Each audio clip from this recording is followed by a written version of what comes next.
Well guys, वैसे तो AEW को खुले आज करीबन 4 साल हो चुके हैं, बट गाइज आज इस वीडियो के अंदर मैं आपको फाइनली बताने वाला हूं कि AEW कंपनी कैसे खुली थी। और गाइज मैं जो आपको स्टोरी बताऊंगा उस चीज की मैं गारंटी लेता हूं कि पूरे यूट्यूब पर किसी भी यूट्यूबर ने AEW की फाउंडेशन की ये स्टोरी आपको नहीं बताई होगी, क्योंकि गाइज इस स्टोरी के बारे में बहुत ही कम लोगों को पता है। कोई इस चीज का गारंटेड प्रूफ भी देने वाला हूँ कि ये स्टोरी कोई फेक स्टोरी ना होगी, बल्कि पूरी तरह से रियल स्टोरी है। और गाइज यहाँ पर AEW के फाउंडेशन के अंदर NJPW का बहुत ही बड़ा इन्वॉल्वमेंट है। तो गाइज चलिए बिना कोई टाइम वेस्ट किए शुरू करते हैं इस वीडियो को और बात करते हैं हिस्ट्री ऑफ AEW की। अब देखो यार, अगर बात करें अगर यहाँ पर AEW की, तो गाइज AEW की फाउंडेशन हुई थी 2019 के अंदर, जहाँ पर AEW ने 25 मई 2019 को उनका पहला शो किया था। बट गाइज यहाँ पर इस शो के होने से पहले, इस शो के करीबन 2 साल पहले 2016 में NJPW अमेरिका में उनका एक पेपर व्यू करती गए, जहाँ पर 2017 के अंदर NJPW उनके कंपनी में एक नया चैंपियनशिप इन्वेंट करती गए। और गाइज इस चैंपियनशिप का नाम होता है NJPW यूनाइटेड स्टेट चैंपियनशिप। और गाइज यहाँ पर करीबन 12 से 15 सालों के बाद NJPW वाले ये अनाउंस करते गए कि NJPW काफी लंबे टाइम बाद अमेरिका में उनका रिटर्न करेगी। और guys NJPW Long Beach California के अंदर 1 और 2 जुलाई को उनका शो करेगी, जहां पर इन दोनों शोज के फाइनल के ऊपर NJPW उनके कंपनी का पहला IWGP US चैंपियन क्राउन करेगी। और गाइज यहाँ पर NJPW के इस अनाउंसमेंट के बाद NJPW फाइनली 1 जुलाई और 2 जुलाई को अमेरिका में उनका डेब्यू करती गए, जहां पर NJPW के इस शो के ऊपर NJPW के उस टाइम के बिगेस्ट सुपरस्टार काजुचिका ओकाडा और केनी ओमेगा रेसल करते गए। और गाइज यहाँ पर NJPW के इन दोनों शोज के ऊपर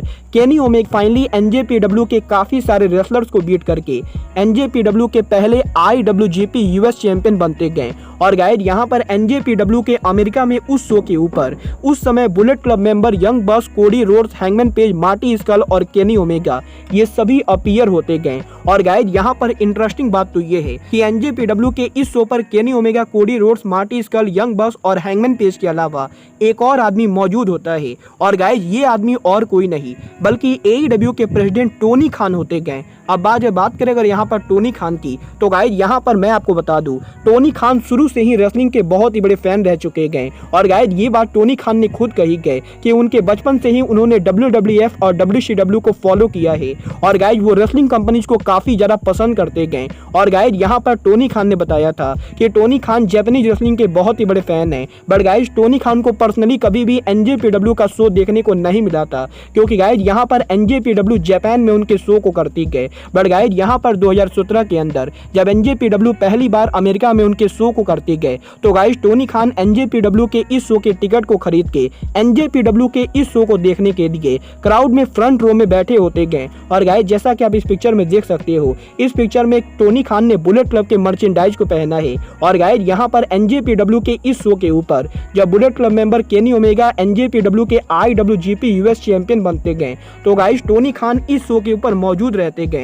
और गाइज टोनी खान इन सभी चीजों को देखते रहते गए। बट गाइज यहाँ पर ये स्टोरी यहीं खत्म नहीं होती गए, क्योंकि गाइज यहाँ पर 2017 NJPW जनवरी 4, 2018 के ऊपर जापान का सबसे बड़ा पेपर व्यू रेसल किंगडम करते गए। और गाइज इस बार NJPW का जो रेसल किंगडम होता है वो NJPW के किसी भी रेसल किंगडम के मुकाबले NJPW का अब तक का सबसे बड़ा रेसल किंगडम होता है, क्योंकि गाइज इस बार NJPW के रेसल किंगडम के ऊपर WWE सुपरस्टार क्रिस जेरिको उनका शॉकिंग डेब्यू करते गए। और गाइज यहाँ पर रेसल किंगडम 2018 के ऊपर NJPW पिछले 20 साल में उनके कंपनी का सबसे बड़ा शो करते गए। और गाइज यहाँ पर रेसल किंगडम 2018 के ऊपर WWE superstar Chris Jericho NJPW पर उनकी वापसी करके NJPW के उस समय के सबसे बड़े सुपरस्टार केनी ओमेगा को फेस करते गए। और गाइज यहाँ पर जनवरी 4, 2018 के ऊपर NJPW के रेसल किंगडम 12 शो के ऊपर जेरिको और ओमेगा का एक मैच होता है। और गाइज यहाँ पर जेरिको और ओमेगा के इस मैच के वजह से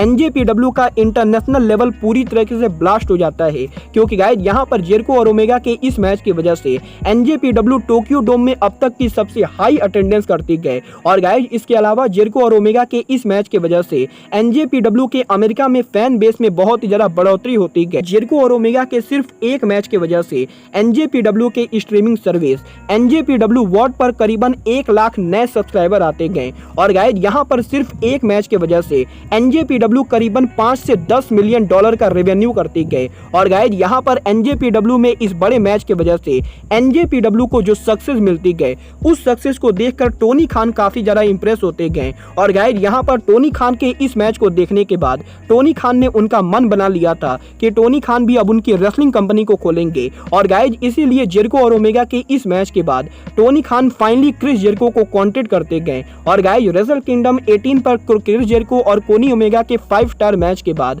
टोनी खान क्रिस जेरिको को कांटेक्ट करके उनके रेसलिंग कंपनी को स्टार्ट करने की बात करते गए। और गाइज यहाँ पर टोनी खान और क्रिस जेरिको के बीच में करीबन 4 घंटे की मीटिंग होती गई। वेल गाइज टोनी खान ने जेरिको के साथ कहां मीटिंग की थी और गाइज जेरिको और टोनी खान के मीटिंग के बाद क्या होता है, ये सभी चीजें मैं इस सीरीज के अगले पार्ट में बताऊंगा। क्योंकि गाइज यहाँ पर अगले पार्ट के अंदर मैं कोडी रोड्स के ऑल इन पेपर व्यू के साथ साथ क्रिस जेरिको के AEW के क्रिएशन स्टोरी को शेयर करने वाला हूं।